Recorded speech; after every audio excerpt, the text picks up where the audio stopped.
చూస్తున్నాం పాకిస్తాన్ కు China big shock ఇచ్చిందని చెప్పుకోవాలి. పాక్ కి ఆర్థిక సంక్షోభం కారణంగా చైనా కీలక నిర్ణయం తీసుకుంది. చైనా పాకిస్తాన్ ఎకనామిక్ కారిడార్ సిపెక్ ఏదైతే ఉందో ఆ కారిడార్ నిర్మాణానికి నిధులు లేవంటూ జిన్పింగ్ చెప్పుకొచ్చారు. చైనా నిర్ణయంతో అయోమయంలో ప్రస్తుతానికి పాకిస్తాన్ ఉన్నట్టు తెలుస్తుంది. ఏషియన్ డెవలప్మెంట్ బ్యాంక్ లోన్ కోసం పాక్ ప్రయత్నాలు చేస్తున్న సమయంలో ఇప్పుడు చైనా నిర్ణయంతో పాకిస్తాన్కి మరిన్ని కష్టాలు చేకూరుతున్నాయి. మొత్తం మీద అయితే belt and road initiative BRI అని చెప్పేసి ఏదైతే ఉందో $46 బిలియన్ చైనా పాకిస్తాన్తో ఒప్పందం చేసుకుంది. ఈ రోడ్ బిల్డ్ చేస్తే చైనా నుంచి గాదర్ పోర్ట్, ఇరాన్లో ఉన్న గాదర్ పోర్ట్ దాకా ఒక సిల్క్ రోడ్కి సంబంధించిన, ఇంతకుముందు సిల్క్ రోడ్లో ఏదైతే ట్రేడ్ జరుగుతుండేదో అలాంటి ఒక రోడ్డే ఇప్పుడు మళ్ళీ ప్లాన్ చేసింది చైనా. కానీ మొత్తం మీద అయితే ఈ మధ్యకాలంలో గడిచిన 4 సంవత్సరాల్లో మనం చూస్తే కనుక చైనాకు సంబంధించిన మిలిటెంట్ గ్రూప్స్, పాకిస్తాన్కి సంబంధించిన మిలిటెంట్ గ్రూప్స్, టెర్రరిస్ట్ గ్రూప్స్ వీళ్ళు చాలాసార్లు చైనీస్ వర్కర్స్ ఎవరైతే ఈ రోడ్ కన్స్ట్రక్షన్, ఈ ప్రాజెక్ట్స్ మీద వర్క్ చేస్తున్నారో, ఇన్ఫ్రాస్ట్రక్చర్ మీద వర్క్ చేస్తున్నారో వాళ్ళ మీద అటాక్ చేసి దాదాపు 20 మందిని చంపేశారు. దాని తర్వాత ఒక 30-40 మంది దాకా దీంట్లో గాయపడ్డట్టు కూడా తెలుస్తుంది. మొత్తానికైతే చైనాకి సంబంధించిన ఈ బెల్ట్ రోడ్కి సంబంధించిన ఇనిషియేటివ్ ఏదైతే ఉందో BRI, దాన్ని కూడా చైనా మధ్యలో ఆ పనులను కూడా ఆపేసింది. ఇప్పుడు ప్రస్తుతానికి దీనికి సంబంధించి ఇప్పుడు ఇండియాకి చైనాకి మంచి రిలేషన్స్ ఉన్న తరుణంలో ఇప్పుడు సిపెక్కి సంబంధించి లేటెస్ట్ డెవలప్మెంట్స్ ఏంటి అనేది ఒక్కసారి మోదీ మాటల్లోనే వినే ప్రయత్నం చేద్దాం. మన PM మోదీ మాట్లాడిన తర్వాత ఆయన ఏం చెప్పారనే దాని గురించి కొద్దిగా అనలైజ్ చేసే ప్రయత్నం కూడా చేద్దాం. क्षेत्रीय अखंडता का सम्मान होना चाहिए. अब मैं दूसरे स्तंभ सी यानी कनेक्टिविटी पर अपने विचार रखना चाहूंगा. भारत का हमेशा से मत रहा है कि मजबूत कनेक्टिविटी से केवल व्यापार ही नहीं बल्कि विश्वास और विकास के द्वार भी खुलते हैं. इसी सोच के साथ हम चाबहार पोर्ट और international north south transport corridor जैसे इनिशिएटिव पर काम कर रहे हैं. इनसे हम अफगानिस्तान और मध्य एशिया के साथ संपर्क बढ़ा सकते हैं. हमारा मानना है कि कनेक्टिविटी के हर प्रयास संप्रभुता और क्षेत्रीय अखंडता. పాకిస్తాన్ ఆక్యుపైడ్ కాశ్మీర్ పిఓకేలో నుంచి ఈ బెల్ట్ రోడ్ అనేది వెళ్తుంది. ఈ బెల్ట్ రోడ్ పిఓకే నుంచి వెళ్ళకూడదని చెప్పేసి మోదీ చైనాకు చెప్పారు చాలా క్లియర్గా. చైనాకు చెప్పిన తర్వాత జిన్పింగ్ దీనిపై వెంటనే ఇనిషియేటివ్ తీసుకున్నాడు. ఆ పిఓకేకి సంబంధించిన ఈ బెల్ట్ రోడ్ డిజైన్ మొత్తాన్ని కూడా మార్చేశాడు ప్రస్తుతానికైతే. సో రానున్న రోజుల్లో ప్రస్తుతానికైతే డిజైన్ మార్చాడు. మరి రానున్న రోజుల్లో ప్రాజెక్ట్నే పక్కన పెట్టే అవకాశం కూడా ఉన్నట్టు కూడా చాలా క్లియర్గా తెలుస్తుంది. మొత్తానికైతే పాకిస్తాన్కి పెద్ద దెబ్బ అని చెప్పుకోవాలి. ఒక రకంగా పాకిస్తాన్కి ఏదైతే $46 బిలియన్ సంబంధించిన ప్రాజెక్ట్ డీల్ ఇది. ఈ రోడ్డు కట్టుకున్నందుకు పాకిస్తాన్లో చాలా చోట్ల infrastructure, energy, railway stations, ports వీటన్నిటికీ సహకరిస్తానని చెప్పేసి చైనా చెప్పుకొచ్చింది. మొత్తం మీద అయితే బండ్లు ఓడలైతాయి అన్నదానికి ఇది ఒక మంచి ఉదాహరణ అని చెప్పుకోవచ్చు. పాకిస్తాన్కి సపోర్ట్గా ఉన్న చైనా ఇన్ని రోజులు ఇప్పుడు మాత్రం వెనకడుగు వేస్తుంది. మోదీ ఎంటర్ అయిన తర్వాత, ఇండియా ఎంటర్ అయిన తర్వాత పాకిస్తాన్కి ఇప్పుడైతే చుక్కలు చూపించే ప్రయత్నంలోనే ప్రస్తుతానికి చైనా కూడా ఉన్నట్టు తెలుస్తుంది. మొత్తానికైతే BRI silk road economic belt అయితే బెల్ట్ అండ్ రోడ్ ఇనిషియేటివ్ BRIకి సంబంధించి ప్రస్తుతానికి చైనా వెనకడుగు వేస్తుంది, డిజైన్ మార్చేస్తుంది. మొత్తానికి పాకిస్తాన్ ఆక్యుపైడ్ కాశ్మీర్ని గుర్తించి అది ఇండియా భూభాగం అని చెప్పేసి మొత్తానికైతే పక్కకు జరిగే ప్లాన్ చేస్తుంది. పక్కకు జరిగిన తర్వాత మరి మొత్తానికే ప్రాజెక్ట్ కూడా ముందుకెళ్ళకపోవచ్చు. $46 బిలియన్ సంబంధించిన ఆ ప్రాజెక్టు కూడా పక్కన పెట్టే అవకాశం కూడా ఉంది. గతంలో కూడా చూస్తే చైనాకు సంబంధించిన కార్మికులు ఎవరైతే పాకిస్తాన్లో పనిచేస్తున్న వాళ్ళు, ఈ ప్రాజెక్టుపై పనిచేస్తున్న వాళ్ళపై చాలాసార్లు టెర్రరిస్ట్ గ్రూప్స్ అటాక్స్ చేశాయి. దాదాపు 20 మంది చైనీస్ సిటిజన్స్ ఇప్పటిదాకా చనిపోయారు 4 సంవత్సరాలలో. అలాగే 34 మంది ఇంజూర్ అయ్యారు. 14 టెర్రరిస్ట్ అటాక్స్ అయినాయి 4 సంవత్సరాలంటే అర్థం చేసుకోండి 2021 నుంచి. మొత్తం మీద అయితే సిల్క్ రోడ్పై ఏదైతే ఇంతకుముందు బిజినెస్ జరుగుతుండేదో, చైనా నుంచి యూరోప్ దాకా బిజినెస్ జరుగుతుండేదో ఆ రూట్నే చైనా టార్గెట్ చేస్తూ ఈ సిపెక్ అని తీసుకొచ్చారు. చైనా పాకిస్తాన్ ఎకనామిక్ కారిడార్ అంటారు దాన్ని. సో ఈ సిపెక్కి సంబంధించి ఏదైతే ఆ రూట్ మ్యాప్ ఉందో ఆ route map Pakistan occupied Kashmir, మన ఇండియన్ భూభాగం. కాశ్మీర్ అంటే మన ఇండియాకి సంబంధించిన భూభాగంలో ఏదైతే కాశ్మీర్ పాకిస్తాన్ ఆక్రమించుకొని ఉందో ఆ భూభాగాన్ని మళ్ళీ వెనకకి తీసుకునే అవకాశం కూడా ఉంది రానున్న రోజుల్లో. చైనా దానికి సహకరించే అవకాశం కూడా ఉన్నట్టు చాలా క్లియర్గా తెలుస్తుంది. చైనా ఇప్పటిదాకా దాన్ని ఎక్నాలెడ్జ్ చేయలేదు అసలు పిఓకే మీది అని చెప్పేసి, ఇప్పుడు ఎక్నాలెడ్జ్ చేయడం స్టార్ట్ చేసింది. ఆ ప్రాజెక్ట్ డిజైన్ని మారుస్తుంది. మరి రానున్న రోజుల్లో పిఓకేని మళ్ళీ మనం వెనకకి తీసుకునే అవకాశం ఖచ్చితంగా ఉన్నట్టు చాలా క్లియర్గా తెలుస్తుంది. మొత్తానికైతే పాకిస్తాన్కి చైనా మొండి చేయి చూపిస్తుంది. అలాగే ఏషియన్ డెవలప్మెంట్ బ్యాంక్ కూడా ఏదైతే లోన్స్ ఇవ్వాల్సిన పరిస్థితి ఉందో ఆ లోన్స్ కూడా వెనకకి తిరిగి అవన్నీ కూడా ఇవ్వకుండా వెనుతిరిగే పరిస్థితి ఖచ్చితంగా చాలా క్లియర్గా కనిపిస్తుంది. ఒక పక్కన ట్రంప్, ఇంకో పక్కన పాకిస్తాన్, వీళ్ళందరికీ కూడా గట్టి సమాధానాన్ని ఇస్తున్నాయి ఇండియా, రష్యా, అలాగే చైనా. సో మనం చూసుకుంటే ఓవరాల్గా చైనాకి రానున్న రోజుల్లో చుక్కలు కనిపిస్తాయి. అండ్ భారత్ ఖచ్చితంగా పాకిస్తాన్ ఆక్యుపైడ్ కాశ్మీర్ని వెనక్కి తీసుకునే ప్రయత్నం కూడా ఖచ్చితంగా చేస్తుందని చెప్పి ఇదొక సంకేతంగానే మనం తీసుకోవచ్చు. సో మొత్తం మీద అయితే భారత్ దాని పవర్ ఏంటనేది పాకిస్తాన్కి మరొకసారి నిరూపిస్తుంది. పవర్ ఏంటనేది మరొకసారి పాకిస్తాన్కి నిరూపిస్తుంది. చైనా దీనికి సహకరిస్తుంది. ఒక పక్కన మనం చూసుకుంటే చైనా అన్ని రకాలుగా దీన్ని ముందుకు తీసుకెళ్లడానికి 100% కోఆపరేషన్ ఇస్తున్నట్టు ఇప్పుడు ఇది చాలా క్లియర్ స్టేట్మెంట్ అని మనం చెప్పుకోవచ్చు. ఒక రకంగా చూస్తే కనుక చైనీస్ గవర్నమెంట్ ఇప్పటిదాకా పాకిస్తాన్ ఆక్యుపైడ్ కాశ్మీర్ ఆ గ్రీన్ కలర్లో ఏదైతే ఉందో చూడండి, మన జమ్మూ అండ్ కాశ్మీర్కి సంబంధించి దానిపైన గ్రీన్ కలర్లో ఉన్నది పాకిస్తాన్ ఆక్యుపైడ్ కాశ్మీర్.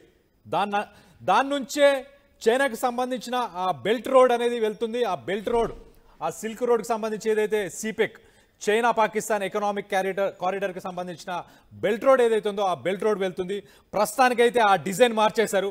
ఆ డిజైన్ మార్చేసి ఇప్పుడు దాన్ని దాటుకొని వెళ్ళే ప్రయత్నం చేస్తున్నారు. సో కాందహార్ పోర్ట్ దాకా ఇరాన్ నుంచి అటు చైనా ఈస్ట్ చైనా దాకా కనెక్ట్ అయ్యే ఈ రోడ్ డిజైన్ అంతా మారుస్తున్నారు. సో రానున్న రోజుల్లో ఖచ్చితంగా పాకిస్తాన్ చేతిలో ఉన్న ఈ పాక్ ఆక్యుపైడ్ కాశ్మీర్ని వెనకకి తీసుకునే ప్రయత్నం ఖచ్చితంగా చేస్తారు. వెనకకి తీసుకుంటే నెక్స్ట్ రానున్న రోజుల్లో ఇండియా పైన మీరు ఆ రైట్ సైడ్ పిక్చర్లో చూడొచ్చు, ఆ పైన ఆఫ్ఘనిస్తాన్ బార్డర్ కూడా మనకు కనెక్ట్ అవుతుంది. సో రానున్న రోజుల్లో ఇండియా నుంచి డైరెక్ట్గా యూరోప్కి ట్రేడ్ చేసుకోవడానికి మనం కూడా రోడ్ వేసుకోవచ్చు. ఆఫ్ఘనిస్తాన్స్ మనని పెద్దన్న లాగానే కన్సిడర్ చేస్తాయి. భారత్ని ఎప్పుడు పెద్దన్న అని చెప్పారు. మొన్న వచ్చిన ఆఫ్ఘనిస్తాన్ ఫ్లడ్స్కి కూడా మన భారత్ నుంచి ఇండియా నుంచి చాలా ఫ్లడ్స్కి సంబంధించిన సప్లైస్, రెస్క్యూ ఆపరేషన్స్కి సంబంధించి వాళ్ళకి ఏమేమి సప్లైస్ కావాలో అవన్నీ కూడా మనం ఇచ్చినాం. సో మొత్తానికైతే పాకిస్తాన్ ఆక్యుపైడ్ కాశ్మీర్ ఏదైతే ఉందో ఆ కాశ్మీర్ని వెనుకకు తీసుకునే ఛాన్సెస్ చాలా ఎక్కువ ఉన్నట్టు మనకు చాలా క్లియర్గా తెలుస్తుంది.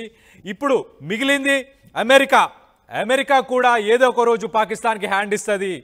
అమెరికా కూడా ఖచ్చితంగా హ్యాండ్ ఇచ్చే అవకాశం ఖచ్చితంగా లేకపోదు. ఎందుకంటే ఆల్రెడీ మనం చూస్తే కనుక వరల్డ్ బ్యాంక్కి సంబంధించి గ్రే లిస్ట్లో ఉండే ఇంతకుముందు పాకిస్తాన్, ఆ గ్రే లిస్ట్ నుంచి బయటికి తీసి IMF నుంచి అమెరికానే లోన్ ఇప్పించింది. కానీ ఆ లోన్లు కట్టుకునే పరిస్థితుల్లో ప్రస్తుతానికి లేదు. మనం రీసెంట్ టైమ్స్లో చూస్తే కనుక పాకిస్తాన్కి చాలా ఫ్లడ్స్ కూడా వచ్చాయి. ఆ ఫ్లడ్స్తోని అతలాకుతలం అయిపోయింది వాళ్ళ ఎకానమీ. ఒక పక్కన జియోపొలిటికల్గా వాళ్ళకున్న అలైస్ ఇప్పటిదాకా చైనా సపోర్ట్ చేసినా చైనా వెనకకి వెళ్ళిపోతుంది. మరి వివిధ దేశాలు మనం చూస్తే మిగతా దేశాలు కూడా వెనకకి వెళ్తున్న పరిస్థితి అయితే ప్రస్తుతం ఉన్నది చాలా క్లియర్గా తెలుస్తుంది. మొత్తం మీద అయితే పాకిస్తాన్ ఆక్యుపైడ్ కాశ్మీర్ని భారత్ ఖచ్చితంగా వెనకకి తీసుకుంటుంది. దానికి చైనా దగ్గరుండే సపోర్ట్ చేస్తుంది అన్నదానికి ఇది ఒక చాలా క్లియర్ స్టేట్మెంట్ అని తెలుస్తుంది. షాంఘై కోఆపరేషన్ ఆర్గనైజేషన్కి సంబంధించిన ఒక్క సమ్మిట్కి వెళ్ళొస్తేనే ఇంత విజయాన్ని సాధించింది భారత్. మరి రానున్న రోజుల్లో ఇంకా ఎలాంటి పరిణామాలు చోటు చేసుకుంటాయి అనేది ఒక్కసారి మనం ఆలోచించాలి. దీన్ని మీరు ఎలా సమర్థిస్తున్నారు, మీకేమనిపిస్తున్నారని కింద కమెంట్ రూపంలో కూడా తెలియపరచండి. మొత్తానికైతే మోదీ గట్టి సమాధానాన్ని ఇచ్చారు. మోదీ ఈ మధ్యకాలంలో మనం చూస్తే మిషన్ 40 అని ప్రపంచంలో ఎన్నో దేశాలతో కూడా తన కాంటాక్ట్స్, అలాగే మన వ్యాపార సంబంధాలను కూడా ముందుకు తీసుకెళ్లడానికి వివిధ దేశాలతో కూడా ఆయన మాట్లాడి మన దేశ ఎకానమీని ఎక్కడికో తీసుకెళ్లే ప్రయత్నం కూడా చేయడానికి కూడా చాలా క్లియర్గా ఆయన విజిట్సే మనకు ఒక ఎగ్జాంపుల్ అనుకోవచ్చు. ఇప్పుడు అయితే ప్రస్తుతానికి చైనా విజిట్ తర్వాత మనం చూడొచ్చు దాని రిజల్ట్స్ ఆల్రెడీ మనకు కనిపిస్తున్నాయి చాలా క్లియర్గా. పాకిస్తాన్కి మొండి చేయి చూపిస్తుంది చైనా. సో పాకిస్తాన్కి సంబంధించిన పాకిస్తాన్ ఆక్యుపైడ్ కాశ్మీర్ని అది కన్సిడర్ చేయకుండా ఆ బెల్ట్ రోడ్ని ఆ చుట్టుపక్కల నుంచి తీసుకెళ్లే ప్రయత్నం చేస్తున్నట్టు చాలా క్లియర్గా తెలుస్తుంది. మొత్తానికైతే పాకిస్తాన్కి ఏషియన్ డెవలప్మెంట్ బ్యాంక్ నుంచి రావాల్సిన లోన్స్ కూడా ఇప్పుడు రాకుండా పోయే అవకాశం కూడా ఉన్నట్టు చాలా క్లియర్గా తెలుస్తుంది. సో రానున్న రోజుల్లో పాకిస్తాన్ పరిస్థితి ఏంటనేది చూడాలి ఒక్కసారి. ట్రంప్ కూడా ఒక పక్కన మనం చూసుకుంటే అమెరికా కూడా ఇప్పుడు భారత్, అలాగే రష్యా, అలాగే చైనా ఈ మూడు కలిస్తే ఒక పొలిటికల్ పవర్, ఒక చాలా పెద్ద political power, geo political power అవుతుంది. దాంతోపాటు ఎకనామికల్ పవర్ కూడా అవుతుంది. ఈ మూడింటిని అమెరికా కానీ, పాకిస్తాన్ కానీ, ఇంకే దేశం కానీ, ప్రపంచంలో ఏ దేశం కూడా దీన్ని తట్టుకోలేదు, దీన్ని ఎదుర్కోలేదని చెప్పేసి అమెరికాకు చెందిన యూనివర్సిటీకి సంబంధించిన చాలామంది అనలిస్టులు కూడా చెప్పుకొస్తున్నారు. ఈ మధ్యకాలంలో మనం చూస్తే కనుక మొత్తానికైతే పాకిస్తాన్కి బిగ్ షాక్ ఇచ్చింది చైనా అని చెప్పుకోవాలి. పాకిస్తాన్లో ఆర్థిక సంక్షోభం కారణంగానే చైనా కీలక నిర్ణయం తీసుకున్నట్టు మనకు తెలుస్తుంది. చైనా పాకిస్తాన్కి సంబంధించిన ఈ ఎకనామిక్ కారిడార్ సిపెక్కి బంద్ ప్రకటించబోతుంది. కారిడార్ నిర్మాణానికి గల అవసరమైన నిధులను కూడా ఇవ్వలేమని చెప్పేసి జీపింగ్ చెప్పుకొచ్చారు. మొత్తానికైతే చైనా నిర్ణయంతో ప్రస్తుతానికి పాకిస్తాన్ అయోమయంలో పడిపోయింది. ఏషియన్ డెవలప్మెంట్ బ్యాంక్ కూడా లోను ఏదైతే ఇచ్చే లోన్ ఉందో ఆ లోన్ కూడా వెనక్కి తీసుకునే అవకాశం ఉన్నట్టు కూడా చాలా క్లియర్గా తెలుస్తుంది. వీళ్ళ ప్రయత్నాలు కూడా అన్ని వేస్ట్ అయిపోతున్నాయి. సో చైనా నిర్ణయంతో మొత్తానికైతే పాకిస్తాన్ మరిన్ని కష్టాలను కూడా అనుభవించే పరిస్థితిలోకి వెళ్ళిపోయింది. ఆ టెర్రరిస్ట్ గ్రూపులను తీసుకొని ముందుకెళ్ళి పాకిస్తాన్ తన గొయ్యి తానే తవ్వుకున్నట్టు చాలా క్లియర్గా తెలుస్తుంది మనకి. సో మొత్తం మీద అయితే పాకిస్తాన్కి పెద్ద షాక్ తగిలిందని చెప్పుకోవాలి. భారత్ ఒక్క విజిట్ చేసినందుకు చైనా ఒక్క సమ్మిట్ అటెండ్ అయితేనే చుక్కలు చూపిస్తుంది ప్రస్తుతానికి పాకిస్తాన్కి. మరి రానున్న రోజుల్లో ఏంటి, ఎలాంటి పరిస్థితి ఉంటుంది అనేది పాకిస్తాన్ ఆలోచించుకోవాలి. ఒక పక్కన ట్రంప్కి నిద్ర లేని రాత్రులు చూపిస్తుంది, చుక్కలు కనిపిస్తున్నాయి. సోషల్ మీడియాలో పిచ్చి పిచ్చి స్టేటస్లు అన్నీ పెడుతున్నాడు. సోషల్ మీడియా వేదికలో ఒక గర్ల్ ఫ్రెండ్ బాయ్ ఫ్రెండ్ విడిపోతే ఎలా ఉంటుందో అలాంటి పోస్టులు పెడుతున్నాడు భారత్ని ఉద్దేశించి. భారత్ ఒక డార్కెస్ట్, ఒక డీపెస్ట్ చైనా అని చెప్పుకొస్తున్నాడు. డార్కెస్ట్ డీపెస్ట్ చైనాతోని భారత్ ముందుకెళ్తుంది.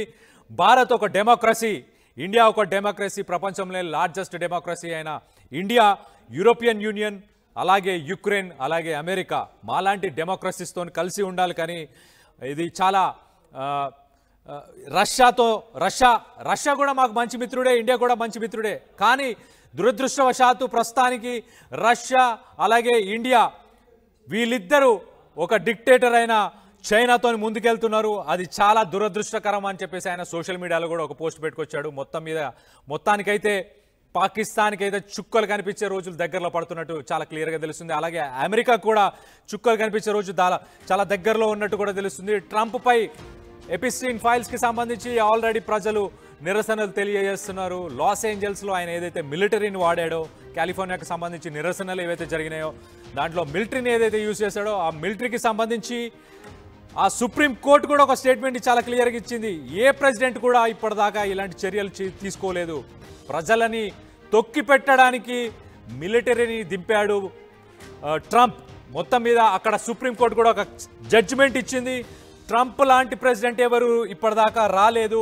ఇలా ప్రజల్ని తొక్కి పెట్టడానికి మిలిటరీ వాడిన ప్రెసిడెంట్ చరిత్రలోనే, అమెరికా చరిత్రలోనే లేడు అని చెప్పేసి, పాకిస్తాన్ చరిత్రలోనే లేడు అని చెప్పేసి సుప్రీంకోర్టు జడ్జి కూడా ఒక జడ్జిమెంట్ ఇచ్చినట్టు కూడా తెలుస్తుంది. సో ఈ మధ్యకాలంలో మనం చూస్తే ఇటు ట్రంప్కి చుక్కలు కనిపిస్తున్నాయి, ఇటు పాకిస్తాన్కి కూడా చుక్కలు కనిపిస్తున్నాయి.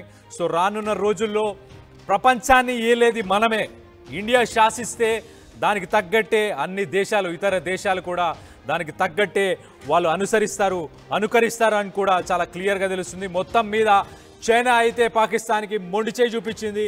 పాకిస్తాన్కి సంబంధించిన ఏదైతే బెల్ట్ రోడ్ ఉందో, చైనాకి సంబంధించిన ఒక బెల్ట్ రోడ్, పాకిస్తాన్ చైనాకి సంబంధించిన బెల్ట్ రోడ్ అయితే మొత్తానికైతే ప్రస్తుతానికి అది హోల్డ్లో పెట్టినట్టు తెలుస్తుంది. దాని రూట్ మ్యాప్, దాని డిజైన్ అంతా కూడా మార్చే అవకాశం ఉంది. ఆ డిజైన్తో పాటు మొత్తానికి ప్రాజెక్ట్ని కూడా పాకిస్తాన్కి ఇవ్వకుండా, ప్రాజెక్ట్ని కూడా పాకిస్తాన్కి సంబంధించి ఎటువంటి నిధులను కూడా ఇవ్వకపోవచ్చు. ఆల్రెడీ ఏషియన్ డెవలప్మెంట్ బ్యాంక్ అనేది చైనా బ్యాంక్ బేసికలీ. ఆ ఏషియన్ డెవలప్మెంట్ బ్యాంక్ కూడా లోన్ కోసం పాకిస్తాన్ ట్రై చేస్తున్న ఆ ప్రయత్నాలన్నింటినీ కూడా తోసిపుచ్చే ప్రయత్నం చేస్తుంది. వాళ్ళ ప్రయత్నాలన్నీ కూడా విఫలమయ్యేలాగా కనిపిస్తుంది. మొత్తానికైతే మోదీ ఒకసారి ఏం మాట్లాడాడో ఒకసారి వినే ప్రయత్నం చేద్దాం. పీసీఆర్ और मध्य एशिया के साथ संपर्क बढ़ा सकते हैं। हमारा मानना है कि कनेक्टिविटी के हर प्रयास संप्रभुता और क्षेत्रीय अखंडता का सम्मान होना चाहिए। यही एससीओ चार्टर के मूल सिद्धांतों में भी विदित है। Connectivity that बायपासेस